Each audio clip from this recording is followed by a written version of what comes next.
এই ফোনটি আসলে তেমন কোনো কাজ করা হয়নি। ফোনটি স্টিলের শেলটি খুলে শুধু একটু চেক করা হয়েছে। আসলে ফোনটিতে কোনো সমস্যা নেই। একটু ফোনটি আপনি একটু দেখেন। ঠিক এভাবেই এসে অনেকে বলেন। তো আসলে দেখা যায় একটি ফোনের যে প্রবলেম থাকে অনেক সময় এই প্রবলেমগুলো অনেক বড় হয়ে যায়। বিষয়টি এরকম যে এই ফোনটিতে ছিল সেকেন্ডারি লাইনের সমস্যা, ননসেন্স একটি প্রবলেম।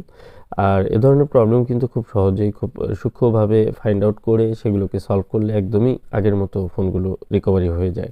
আপনারা যারা কাজ করেন তারা অবশ্যই জানেন। আর অনেক সময় রয়েছে এই স্যামসাংয়ের ফোনগুলোর যে মাদারবোর্ডটি এটি কিন্তু অনেক পাতলা হওয়ার কারণে দেখা যায় অনেক সময় হালকা হিটেই কিন্তু আইসির নিচে অনেক বল গলে যায় এবং অনেক সমস্যা হয়।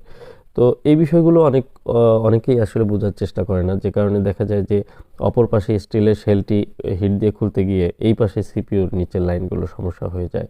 এটি অহরহ কিন্তু এরকমভাবে অনেক প্রবলেম হচ্ছে অনেক ফোনের। তো অনেকেই মনে করেন যে আমি তো কোনো কাজই করিনি, আমি শুধু স্টিলের শেলটি একটু হিট দিয়ে খুলেছি, এতে কী হয়েছে, ফোনটিতে কোনো কাজই করা হয়নি।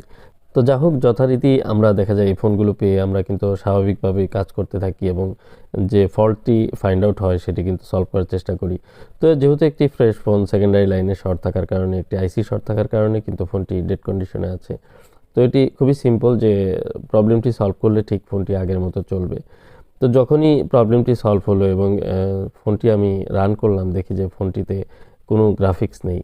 আর গ্রাফিক্স না থাকার কারণ হচ্ছে যে আমরা লাইনগুলো ট্রেস করে দেখলাম যে একটি লাইনে কোনো ভ্যালু আসছে না, আর সেটি সরাসরি সিপিইউ থেকে মিসিং হয়ে গেছে। আসলে বাধ্য হয়েই কিন্তু আমাকে সিপিইউ খুলে সিপিইউটি রিভলভ করতে হলো।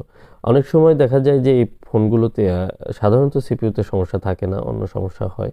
কিন্তু আমরা ছোটোখাটো কিছু কাজ করতে গিয়ে কিন্তু সেই ফোনগুলোতে কিন্তু আমরা প্রসেসর থেকে অনেক সময় লাইন মিসিং হয়ে যায় বা একটি কাজ করতে গিয়ে অন্য একটি প্রবলেম হয়। এটি আমরা অনেক টেকনিশিয়ান ভাইরা বুঝি না। তো বিষয়গুলো অবশ্যই মাথায় রেখে কাজ করতে হবে। দেখুন, আমার গ্রাফিক্সটি এখন কিন্তু চলে আসছে। আসলে মূলত প্রবলেমটি ছিল, এটি গ্রাফিক্স প্রবলেম ছিল। ফোনটি পাওয়ারের প্রবলেমটি সলভ করার পরে এই প্রবলেমটি পাওয়া যায় এবং সেটি এইমাত্র সলভ হলো। তো এখান থেকে আশা করি আপনারা কিছুটা হলেও উপকৃত হবেন।